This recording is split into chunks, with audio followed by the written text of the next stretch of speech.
Hey, thank you today for joining us for another episode of Beyond the Table.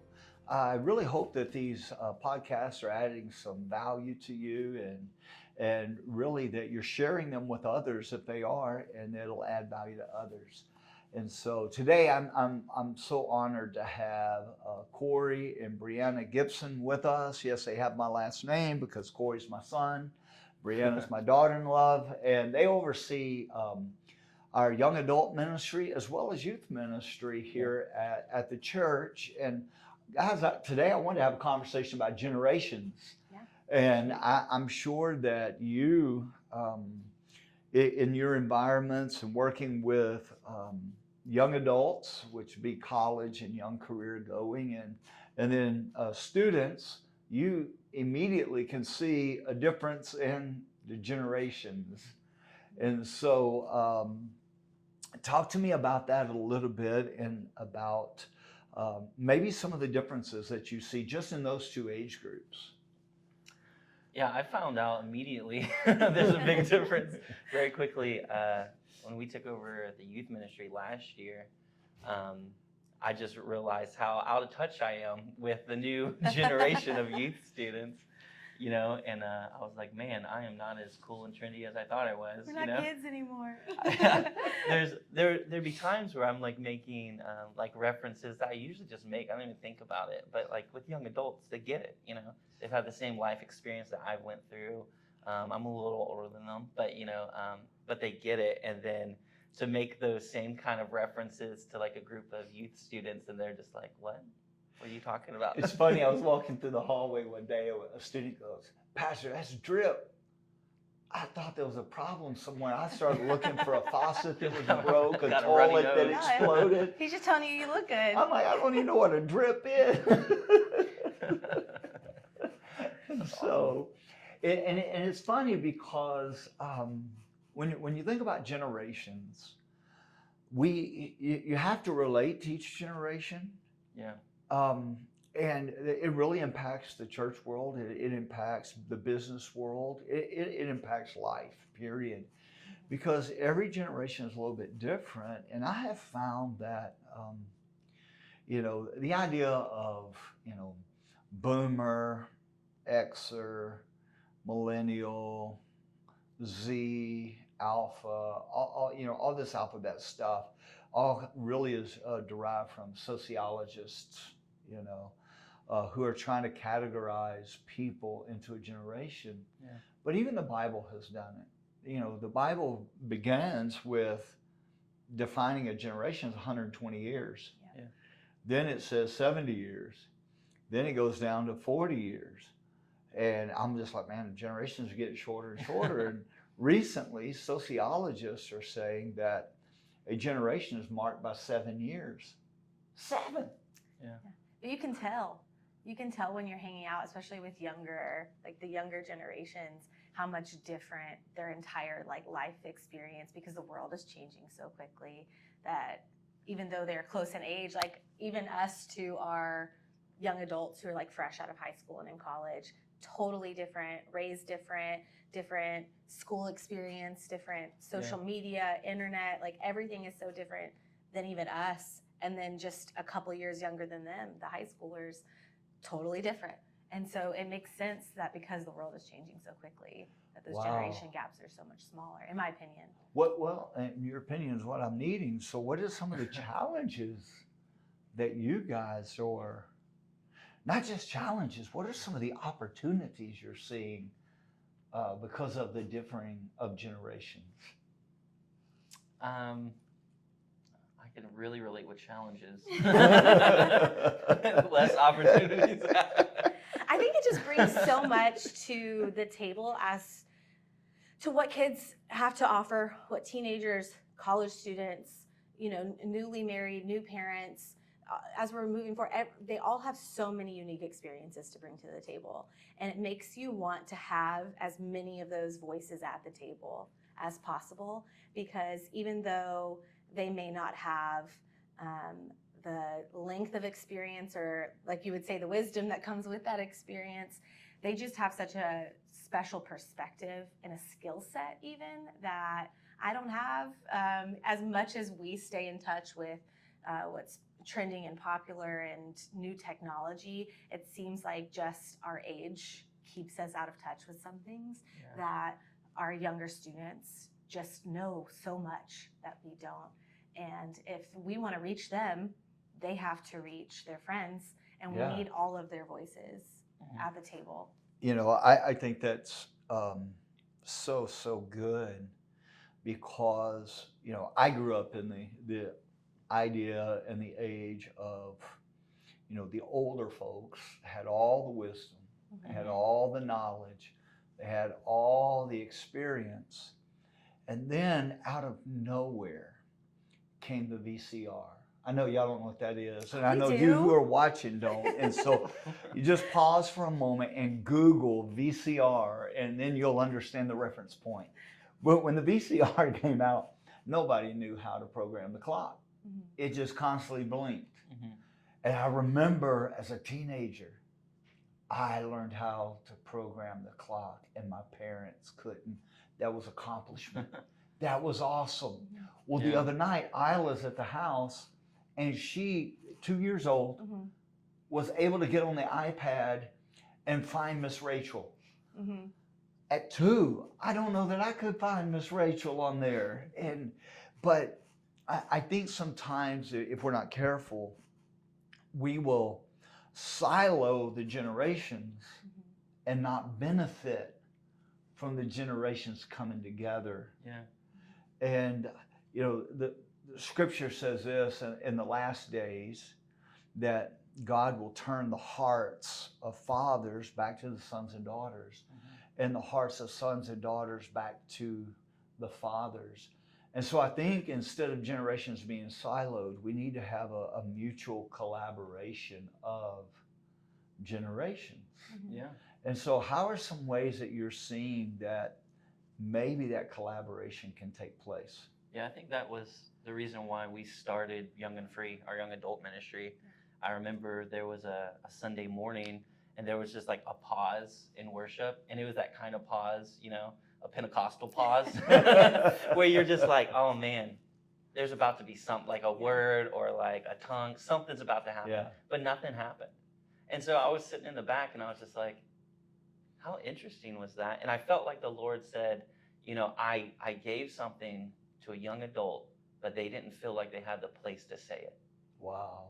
And it was our goal for Young and Free, not just to have a silo ministry, but be like, we want people to come to a place where they feel like they belong, and then we can send them into the church. You know, I don't look, this is a club just for young people. It's like, no, this is just a bouncing off point to get you engaged in the house, because this house is for you, you know? And I feel like it's so important for us to, for the generations to really learn to respect one another. Because I think that's like the first key, is to realizing that, man, we need it. Because, you know, you hear it all the time, you know, like respect your elders, you know, all that stuff. But I think true respect happens when we start to see the value in each generation. You know, so as young people, we need to value the wisdom and the life experience and the people who've gone before us, and vice versa. You know, we need to start valuing the young people who can program a VCR, you know, but also hear from the Lord. You know, and they might not know what to do with it, and that's where they need the wisdom. And so it's like, if we want that unity, we need to start valuing one another. And I feel like that only happens when you start to brush up against elbows with generations, you know? And I think that's where the silos have to stop, and we get people together. Man, that's so good.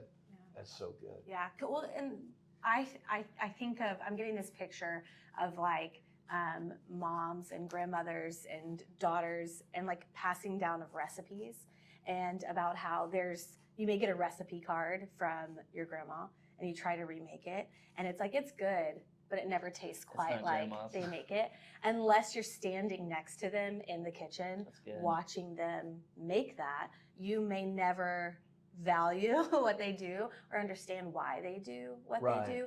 And I think so much in our culture, we've gotten used to just like handing down information and passing down resources and telling people this is wisdom, but not walking alongside younger generations. And we'll tattle on ourselves. Most of the leaders in our youth ministry are college students. Yeah. Because the college students like teenagers still.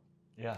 But we don't find a lot of mature adults with their great wisdom who are wanting to come and serve in our youth ministry and mentor and talk and hang out with kids and pass on their wisdom. Yeah. We're really quick to say, well, they don't have any wisdom, but we've got to brush shoulders. We've got to get in the kitchen with them and show them the recipes and let them see what we're doing and why we're doing them, invite them into the room and step into their rooms, step into their spaces, because they probably don't want to come where we are. Right. But we can go to where they're at, I was having a conversation years ago with an entire police department. And a police chief, he was frustrated with all the new guys he was hiring. And he was just telling me, he said, I don't know how to relate with them. I mean, all this stuff. And I said, let me help you. I said, whenever you're ready to discipline one of the guys, I said, they have offices, they have places they gather, places they meet. He goes, yeah.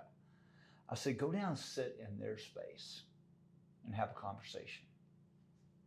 Don't invite them to your space. When you invite them to your space, they just automatically know I'm in trouble. But if you go enter their world, they're not in trouble. They're getting information. They can get better. They're going to grow. And he looked at me and goes, well, I ain't going to do that. I said, well, then have problems. I'm like, you're not retired, but you quit on people a long time ago, and you quit on your own development and growth. I think sometimes, one of my favorite scriptures, I have a lot of them, but one of them is John 15:13. Greater love hath no man than this, than he to lay down his life for his friends. And I youth pastor for 13 years. I used to use this phraseology. I'm like, how many grandparents in this place, or how many parents, you love your kids? They'd all raise their hand. How many would lay down their lives for their kids? They'd raise down their hand. How many of you grandparents would die for your kids? They'd raise up their hand. I'm like, how many would stop listening to the music that you like and let them listen to the music they like for your kids? I got less hands. Yeah. Because we find it easier to say, I'll die for you, than to set down my preferences for you. I remember the first time you came home, you're like, Dad, we're going to perform in fine arts, and we have a band together. And I'm like, okay. And we're going to do this song from Devil Wears Prada. I'm like, Devil what? We don't do devil music. We got saved. Yeah, they're a Christian band. I'm like, and I listened to it, and I'm like, there is nothing about this that I think is Christian. I don't like this. But yet I know you loved it. Yeah. So I'm like, man, rock on, man. Do your thing. I think sometimes, someone has to be the adult in the room. Mm-hmm. And the adult lays down their preferences for the next generation. I don't think it's by accident that Scripture said God will turn the hearts of the fathers back to the sons and the daughters. Then He'd turn the heart of the sons and daughters back to the fathers. I think fathers have got to turn first. I think moms have to turn first. I think the older generation has to turn first. Just because you get older doesn't mean you get better. You get better because you make a choice to do so. Yeah. And so, what's some thoughts around that? What's your ideas about that? I think that's such a good point, because I think that as long as a generation, especially a younger generation, only hears negative things about who they are and their character traits and their personality from an older generation, it builds a barrier that you may have wisdom, but you don't care about me. Wow. And this isn't just talking about teenagers. Being a millennial growing up, we've heard so much. I only know negative things. I only know negative things about what a millennial is like, and so growing up hearing so many negative things about our generation, it makes me really aware of the Gen Xers and the Alphas not to speak. It's so easy to lean into the funny things that you can say about a generation, and we do it in jest, right? We do it because it's funny to point out our differences, but they don't hear that. When you're speaking to someone, think of it like your kid. You can't speak to your kid negatively. They're never going to hear the positive things you say. Sure. And so I think, again, wisdom has to be learned through brushing up against one another and be really mindful of what we say in jest, because there's so much that we can be learning from one another. But we, just as people, as humans, have a hard time hearing one another when we don't feel like you value who I am as a person at my core. Sure. And I think that's where we've gotten really locked in to generations. We're really obsessed with generational titles and those traits, and though they have value, God didn't give us those titles. Right. And so I think we got to start stripping those away and just seeing people for who God made them to be, and what does God say about this group of people, and lean into that rather than what culture says about them. Again, there's value in understanding how people's brains work, Sure. but we can't put people in those boxes and then expect them to respond well to. It's interesting because God does think generationally, because he says, I am the God of Abraham, Isaac, and Jacob. But he doesn't, each generation, even in that, had its own nuances, but it also has its own strengths that come to the table. And I think you're 100% right, Bree, that we miss the strengths that every generation brings to the table. And when you want to have respect for people, when you want to have a relationship with generations, you have to value first who they are and what they bring. I think of when we started Young Adults, talking about giving them permission to step into the church, to step into the marketplace, and to take ownership and leadership. We started with a study of the book of Joshua. Because the book of Joshua starts with, hey, Moses is dead.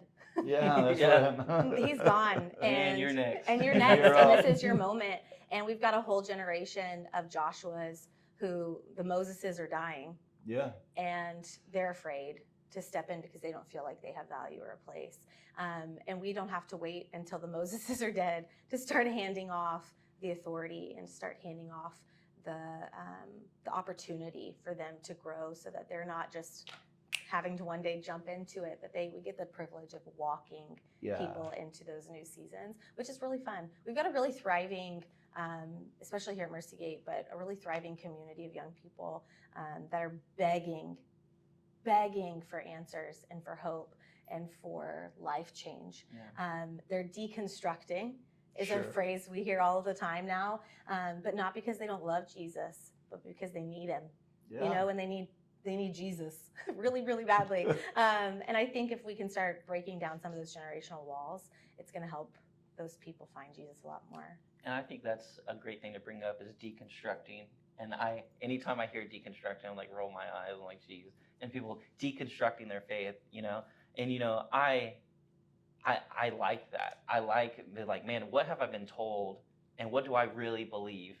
And I think the problem is who's coming alongside to reconstruct it. I agree with you 100%. Who has some wisdom, who can step in and be like, man, I had the same questions you had, and these are the answers I found, and this is where I found them. I will help you build this thing back up. We have this whole generation of people who we went to school with, who, we started ministry with, who we've seen deconstruct their faith, but there was no one there to help construct it back up. Wow. And it's just like, if we really want to pass on a healthy torch to the next generation, we need to be there to help construct their faith, build them up, and make room for them. As a youth pastor, what I used to do, I did a lot of small group ministry and discipleship stuff. And one of the things I would do is, lack of a better phraseology, I'd tear apart what they believed, because they didn't know why they believed it. And what I've learned was, statistics say this: a student that goes through our youth ministries, 85% of them will leave the faith their first year in college. And the reason is, they go into a science class, they go into a sociology class, they go into a humanities class, and now they don't know what they believe. They know what they were told, but they really don't know what they believe. I think the greatest thing youth leaders can do is teach apologetics. This is why we believe what we believe. Here is the historical evidence, the scientific evidence. Now, there are some things without faith, it's impossible to please God. But I think as a generation, I think what you said, Corey, is so true, so needed, man, that who's going to help rebuild what's being deconstructed? Because it's not just faith, it's everything. Every institution right now in society, in culture, is being eroded and tore apart. But who are the men, the women of strength, of faith, of God that are going to step up and say, this is how you rebuild it correctly. Yeah. This is how you rebuild it properly. You know, I think one of the greatest things that my generation could ever impart to the next generation is hope. You know, that no matter how difficult it is, how much of a challenge it is, how much of a struggle it is, there's hope. You know, I grew up in generation before me was, I had to learn the hard way, you have to learn the hard way. Right. Where me, I'm like, I don't want y'all to have to learn the hard way. Stand on my shoulders. I have some bruises, some scars I don't want you to have. Yeah. But at the same time, that baton is passed to you to do to the next, for the next generation as well. And so, what are some other things that you guys see? You know, you say we rub shoulders with each other, but what are some things that we can pass on from generation to generation to generation that would really be beneficial? I think probably the most important thing is, and that I've just found taking over youth ministry, is really the importance of prayer. Okay. And how vital it is for your life. You know, and that's something growing up in church, you know, we always had, at the time, I'm like crazy people coming and throwing oil over our house and stuff like that. You know, I walk in with like if I'm just wearing like a black t-shirt, you know, ladies just start praying for me or something, you know, when I walk into church. And, you know, at the time I was just like, man, these people are something. But, you know, the more and more I grew up and the more and more I understand, they probably went a little further than I ever would, you know. Yeah. But I start to realize, like, man, this is their relationship with Jesus, and they're really trying to do the best for me through their relationship, through prayer, you know.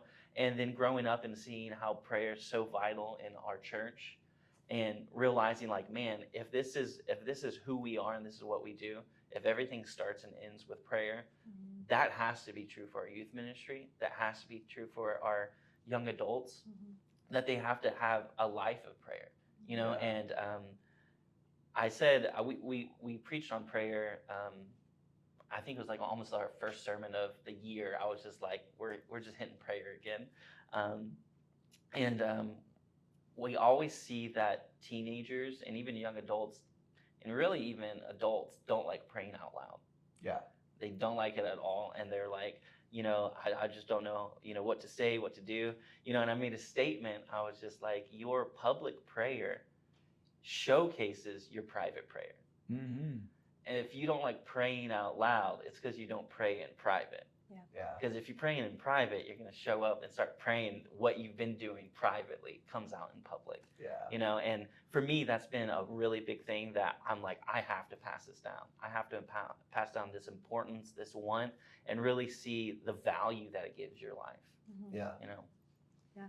I think seeing like godly values and lifestyle lived out in homes, lived out in community, outside of church walls, are something that a younger generation is crying out to see. Is that life change happens, that God can change everything about who you are. And they don't always see that once their families walk out the doors on Sunday mornings.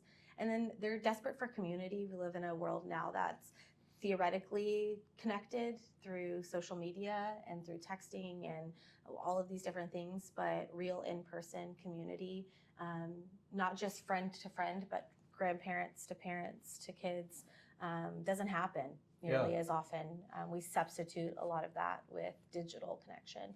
You know, it's funny, I was thinking about relationships and community, because this generation currently, man, craves that, but so did mine. Yeah. You know, every generation craves community, but you know, you were talking about labels earlier. I read some statistics about the current generation that I found very, very interesting, to be honest with you. And it's that 74%, 76% of the current generation have very little desire for marriage, do not see it as valuable, but want to be in a lifelong relationship with someone. And the interesting thing about that is they identify with their grandparents more than they do their parents because of the stability of their grandparents' relationships versus their parents. And it reminds me of the woman at the well that Jesus encountered. Jesus said, you've been married 5 times. The guy you're living with, you're not even married to him. And what that whole message boils down to this for me. This lady had given up on marriage, but she's not given up on relationship. And if we can teach people that relationships work, marriage will work. You know, both of them require hard work. And so I think one of the things that we can pass down, my generation definitely can pass down to the next generation, is a healthy, and I use that word very, very loosely because I'm not good at it, a healthy work ethic. Not just on your job, but also in your relationships, in your home. If it doesn't translate at home, I don't know that it really matters. You know? Well, let me ask you another question. Then we're going to wrap our time up today. How can both, or how can all the generations really live by faith more in an anti-faith culture? How are you guys seeing that? Well, I think it, just jumping off kind of what you just talked about with marriage, is that there's been, people say, man, I want a lifetime partner, but I don't want to get married because they've lost faith in the institution of marriage. And I feel like there also is a lack of faith in the institution of church. There's a lot of people who've looked how church has been done over the years and what it looks like and what's expected of me. And, they're always like yelling at me over the stage, and all this stuff. And, what I've seen is if the older generation full of wisdom isn't helping reconstruct faith for the younger generation, TikTok's going to do it.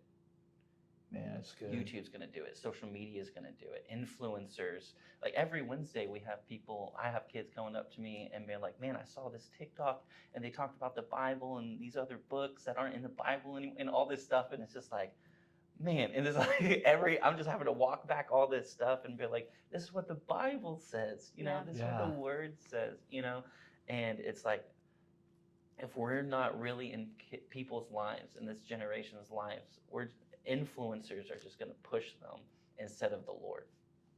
Man, that's such awareness, Corey.